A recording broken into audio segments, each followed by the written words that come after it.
We're going house window shopping, which just means we're gonna drive around a neighborhood and point out all the houses that we would like to live in. Trusting your instincts, realize that knowing looks different to each. When living authentic, do more exploring.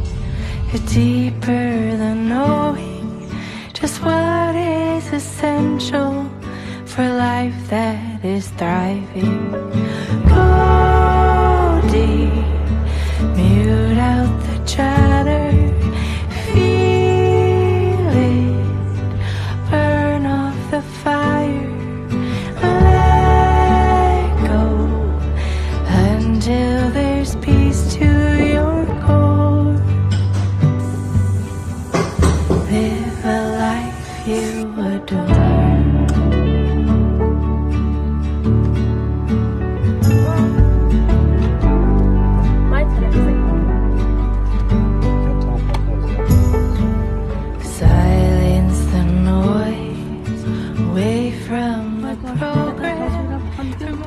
In one of my videos last week, I think it was my New York video, I talked about making a pumpkin spice coffee, and I came up with that recipe completely by accident. I actually just used the remainder of some pumpkin pie filling that was left over and didn't fit into the pie dish, and it was actually John's idea. He suggested adding it to our coffee, and it's so good. So I'm gonna make some more and I'll show you how I do it. This is everything you'll need. So molasses, pure pumpkin, nothing added to it, just the pure pumpkin, sweetened condensed milk, ground clove, cinnamon, nutmeg, ginger, and salt. I am just gonna make the paste in a Pyrex dish because that's where I'm gonna be storing it. We're gonna add the pumpkin first.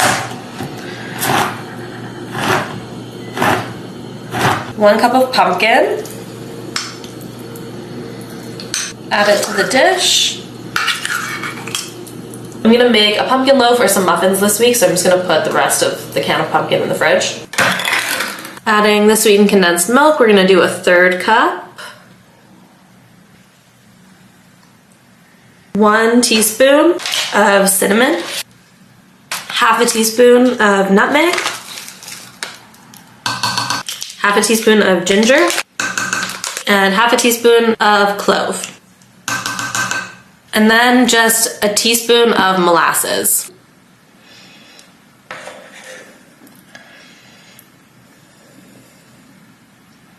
Oh, and a pinch of salt.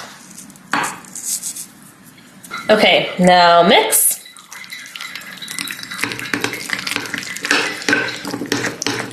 We're actually gonna doctor this a little bit as we go because I just tried it and I feel like there's a lot of clove and I think I want to do more pumpkin. So maybe next time I would do like 1/4 teaspoon clove. Yeah, I think that would make more sense. And I actually would like if it was maybe a little bit sweeter. So I'm gonna eyeball like 1/2 cup of pumpkin and then eyeball maybe like a 1/4 cup condensed milk. Joni, this is not for you. Yeah. Okay, this definitely tastes much more balanced now. I almost feel like you could add more sweetened condensed milk. You can kind of just add it to taste, but I don't like a super sweet coffee. Okay, we're gonna start by adding a pretty big tablespoon to our coffee cup, pouring hot coffee on top. You could also make this iced, but I just prefer it hot. Mix, mix, mix. Fill up the cup. Oh my god. Joni. I'm sorry to those of you that think having cats on the table is gross. That's just how we live around here. It's really Joni's house, not mine. Ah. All right, let's taste test this. I think it's delicious. I do think there's too much clove, and I should have known that that was gonna happen. 1/2 teaspoon was too much, but that's okay. I think the official final recipe should really be 1 cup pumpkin, but I really think the pumpkin and the sweetened condensed milk could be to taste. So if you wanted more pumpkin, do more pumpkin. You could even go up to 1.5 cups. I would say maybe like 1.25 cups would be where I would go. Then I would do 1/2 cup sweetened condensed milk because It's not nearly as sweet in here as you think it might be. Let's say quarter teaspoon clove, nutmeg, and ginger. I would do a full teaspoon of cinnamon, pinch of salt, and then I use the molasses because I just like the richness from the molasses. I think they add a little bit more complexity. Like a healthy teaspoon of molasses. They're not super crazy. But yeah, it's really the spices, the clove in particular, just because it can be so sharp, that I would be careful about. But the other ingredients, the pumpkin, the condensed milk, the molasses, you can be pretty heavy-handed with those, I think. Yeah, that's it. I think it's pretty good.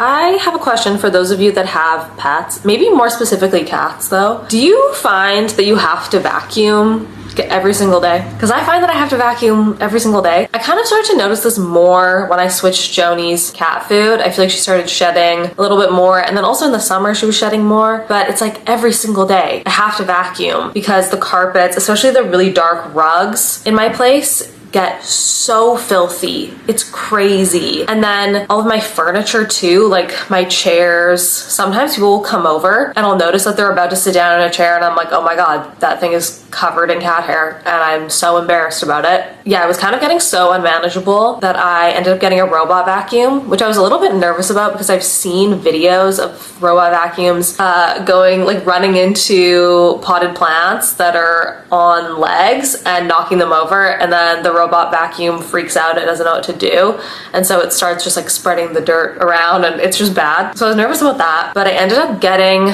one from Narwhal. I believe it's called the Narwhal Flow. It kind of seemed too good to be true, to be honest, because it both vacuums and it mops. Because it has a track mop and it rolls and uses flowing water to wash away spills that are on the floor, it's not just dragging a dirty mop head across the floor. So I've just been testing it out for the last couple days, and it actually seems to be very good. It's crazy watching it in my house, like watching it get up onto the carpet. It can basically boost itself up. It's wild. It doesn't get stuck in the carpet or like the tassels on the carpet, which is really nice. It has all these cameras to detect all the objects around it, so it's not going to do things like knock over a potted plant and get dirt everywhere. Every once in a while you have to take out this little pouch that collects all of the dust and debris that the vacuum cleans up. It just lives in this little docking station. It's kind of like its cute little house. The noise it makes is kind of just like white noise. It's sort of nice. I actually kind of find it relaxing. Joni was kind of unsure of it at first, but I think she's pretty used to it now. Anyway, yeah, this thing it's pretty great.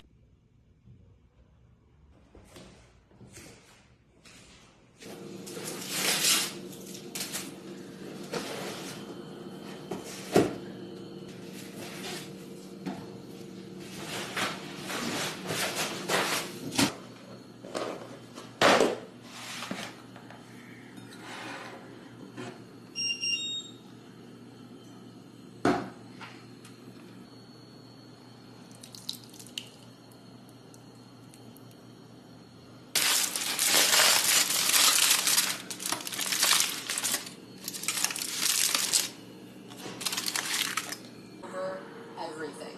Your design aesthetics can somewhat go up 6 months. Go ahead and do it. Honestly, continue furniture or items that we purchased together, whether it's someone who passed away or someone that's tough. So I put it away for a while, and now that I have moved past this, I have been able to bring out, wear something of hers or...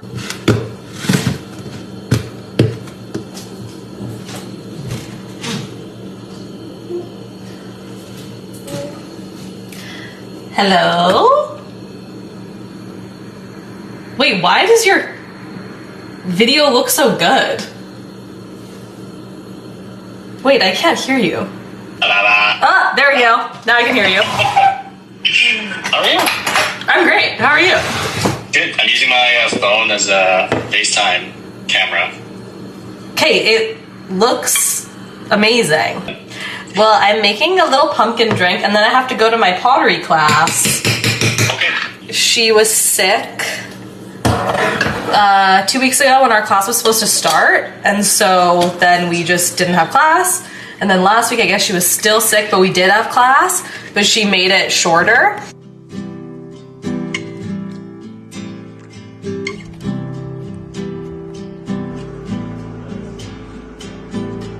Scrolling on my phone,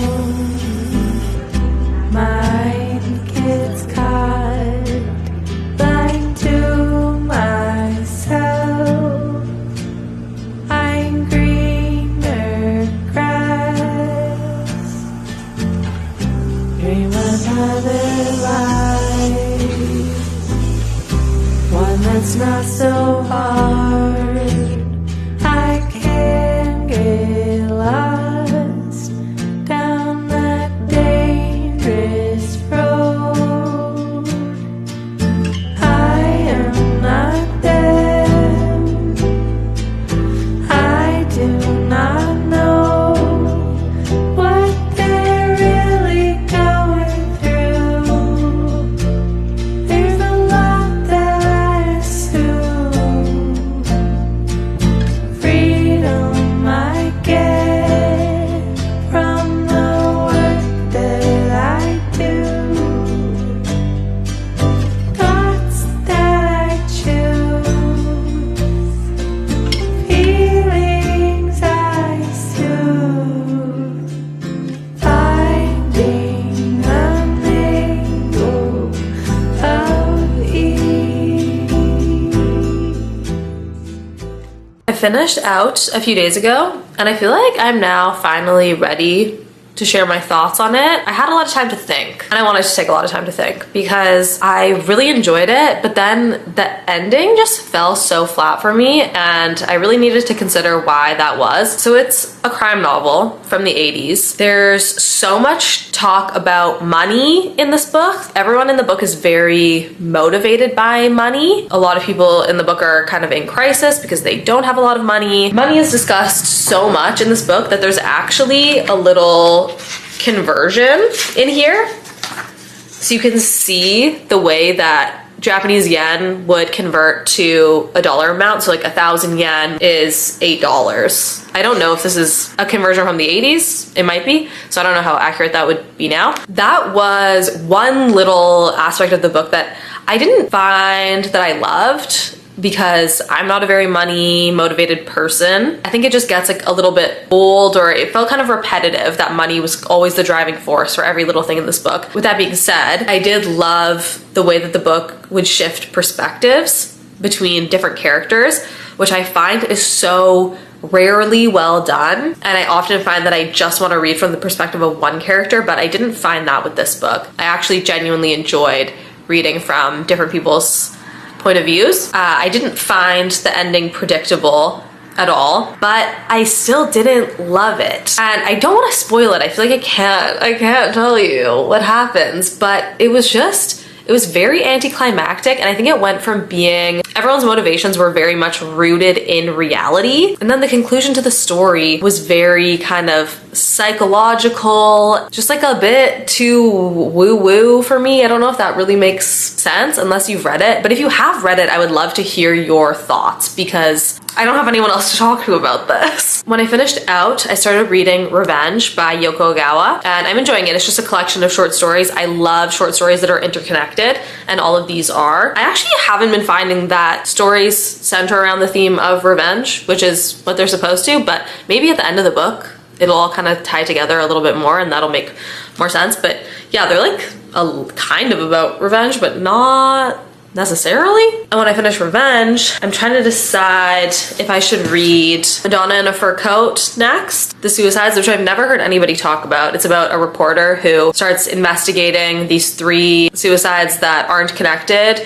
and the only information that he has to go off of in writing about these 3 cases is photos of the people that have died, and then he kind of becomes obsessed with these 3 cases. Yeah, it just turns into this obsession. I think it's gonna be maybe another crime novel, sort of. The Monk by Matthew Lewis. Oh, maybe this is the one that I'll read next because I keep hearing a lot about it. Apparently this is the first English horror novel ever written, and this would be kind of the perfect time of year to be reading that. Or The Door by Meg Szabo. I've heard it's very eerie, but I also really want to read Art Monsters. So maybe I'll read this book because it's a nonfiction, and then I'll read it alongside some fiction, and then it'll be kind of nice to switch between the two. But if you have a suggestion for which one I should read after Revenge alongside Art Monsters, please let me know.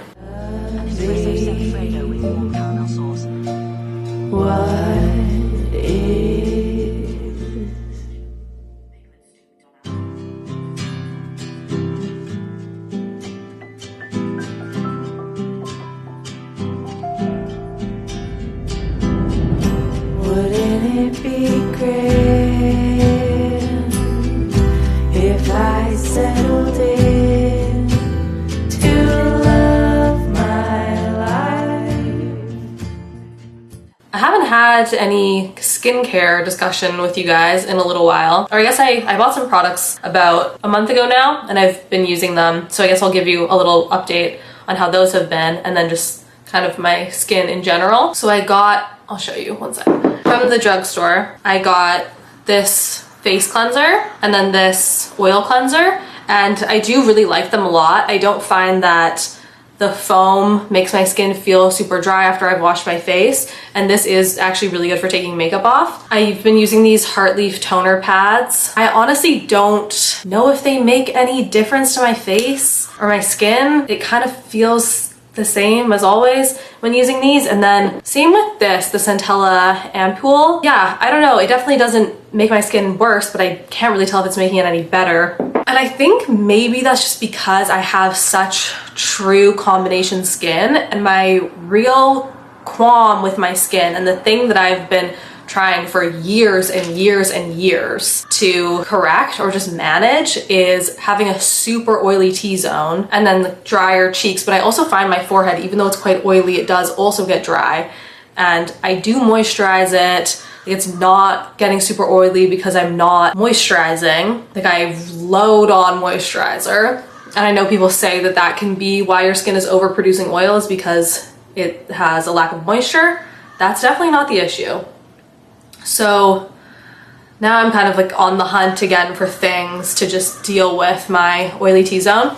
I forgot that I had this, the Clear Paula's Choice. It's a skin clearing treatment with benzoyl peroxide, and it's for blemish prone skin. This is just the regular strength version. I remember using this in the past and liking it, and now I can't remember why I stopped using it. I think maybe because I had been putting it on my whole face and that was drying me out, and then that made me think that I didn't like this product, when in reality I should have just been putting it on my T-zone, which is what I did today. I put it on probably an hour and a half ago, and my T-zone is not nearly as oily as it normally would be. I did use powder, which is definitely helping with the oil, but yeah, we'll see. I'm gonna use this for the next week, and then maybe I'll report back and just tell you if it's been working. But if you have any really tried and true products for managing oily skin, I would love to hear about them, because my oily skin straight up breaks down the makeup on my face, makes me look so greasy, and I really don't like it. Yeah, if you have suggestions, or if you've used this product and you found that it worked really well, I would love to hear about your oily T-zone combination skin journey, because I kind of need all the help that I can get.